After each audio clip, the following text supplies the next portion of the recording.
Sim, eu sou o professor Bairros e no tutorial de hoje nós vamos ver. Todo mundo está acostumado a usar a comunicação na eletrônica, mas como realmente funciona o sistema de comunicação é sempre um mistério. Como é que aquelas palavrinhas saíram do programa? Sempre me pareceu meio enigmático. Para mim sempre foi uma questão de sorte. Foi sorte ter achado o driver correto, foi sorte ter achado o tutorial correto e foi sorte ter achado a forma correta de interligar as coisas. Seria muito bom se eu entendesse um pouco mais. Por que tem que colocar o interesse em alguns tipos de comunicação e em outros não? Porque existe mais de um tipo de comunicação e por aí vai. Pois é exatamente sobre isso que eu vou falar nesse tutorial. O objetivo é mostrar de forma rápida, leve e rasteira, como funcionam os principais tipos de comunicações usados com Arduino e companhia. Tudo para deixar você mais seguro no que está fazendo. Vamos lá?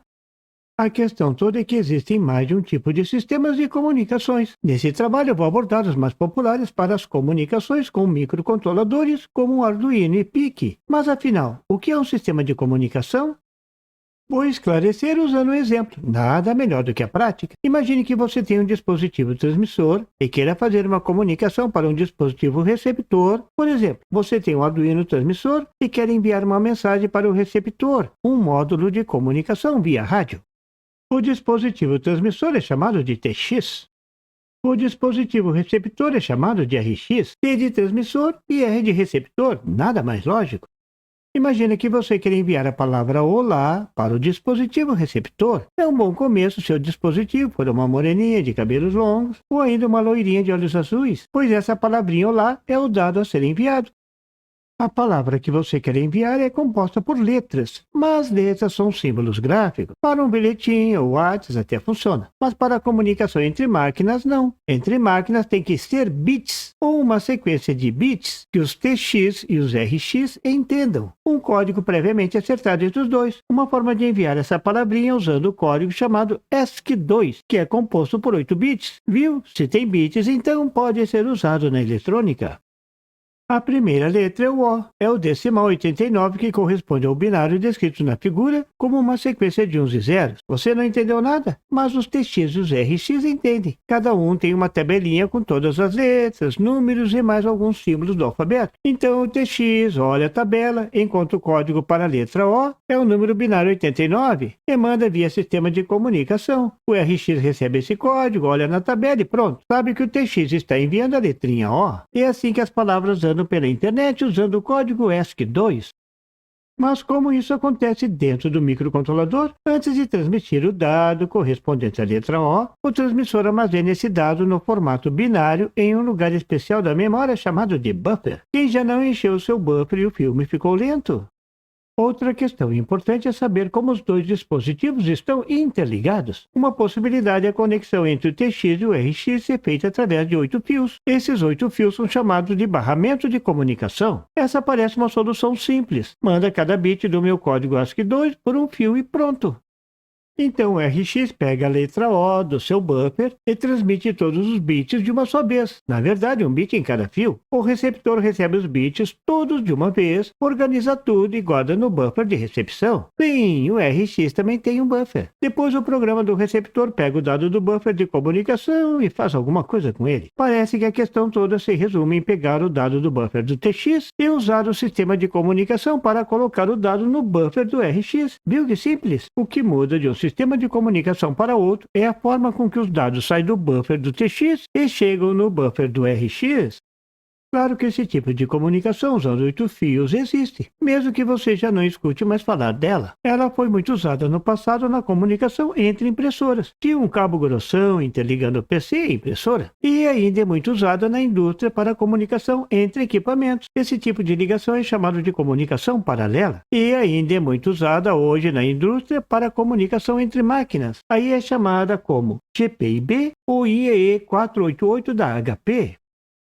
Essa é uma forma excelente de comunicação. A grande desvantagem é o número de cabos. E como os dados estão ficando cada vez maiores, essa é uma forma de comunicação pouco econômica. Imagina um dado de 16 bits, muito comum hoje em dia. É muito fio, não é mesmo? E todo mundo sabe que espaço é dinheiro.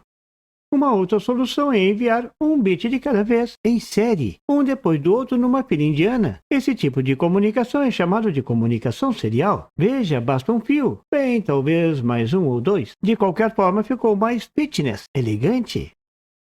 Mas claro que tem desvantagem. Ficou elegante, mas lenta. Precisa maior tempo para completar a comunicação. Então, o tempo é fundamental para esse tipo de comunicação. E tempo é dinheiro. Quanto mais rápido, melhor. 3G, 4G, é isso que significam os tão falados gigabytes. Um byte é um conjunto de 8 bits. Então, o tempo para transmitir um bit é crítico nesse tipo de comunicação. E o tempo para transmitir um único bit é chamado de clock. Clock é a palavrinha-chave na comunicação. É o tic-tac do relógio da comunicação. Então, para transmitir 8 bits, serão necessários 8 clocks. Para 16 bits, serão necessários 16 clocks e por aí vai.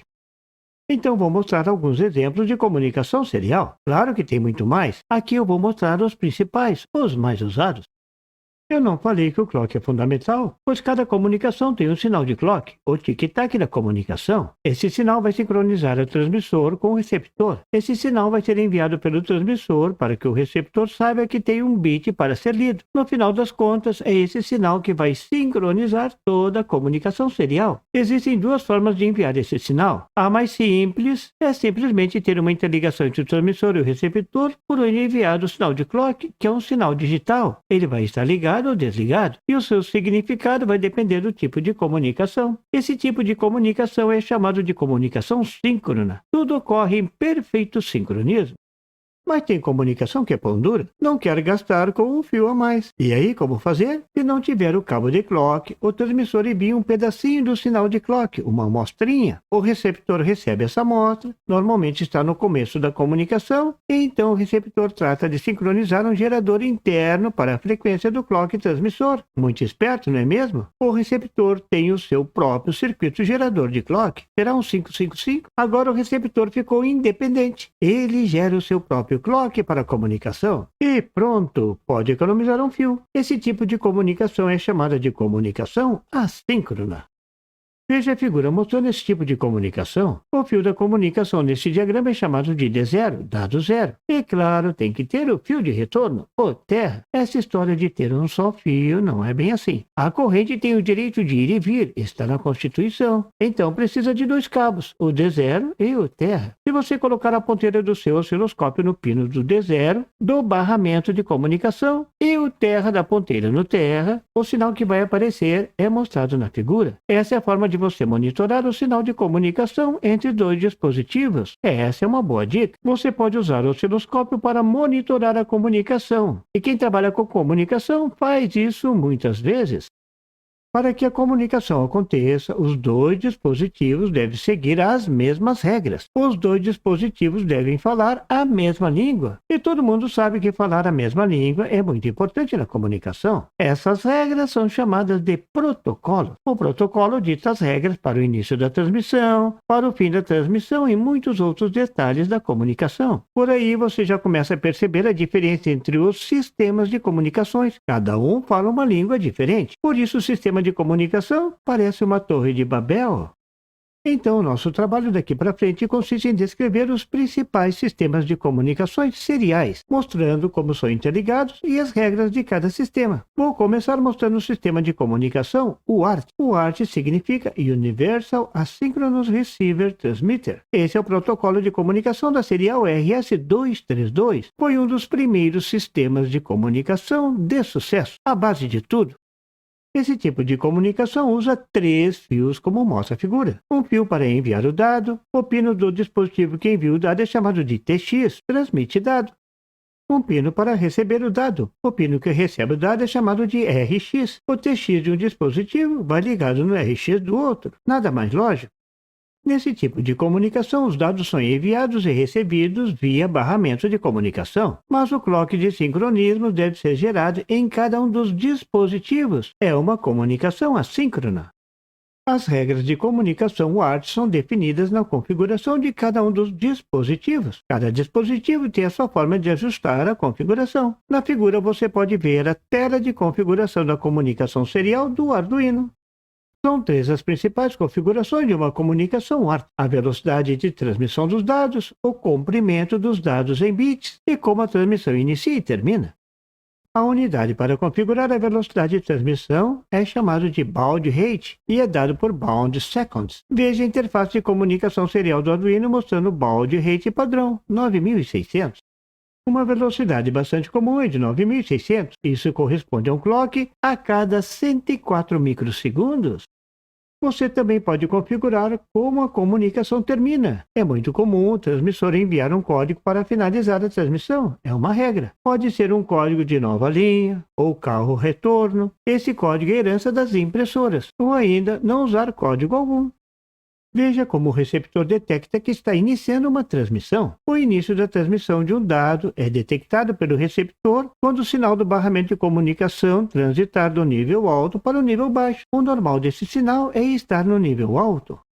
Já o padrão para o comprimento de cada letrinha, isso é o número de bits de cada letrinha, pode ser 8 bits, o normal para o código ESC2, ou ainda excepcionalmente 7 bits. E pronto! Essas são as principais regras para a comunicação serial assíncrona com o protocolo ART, e tem que seguir as regras. Se você programar o transmissor do seu Arduino para um baud rate diferente do receptor, pronto! As suas letrinhas nunca chegarão no destino. E sem dúvida você já fez isso um dia na vida.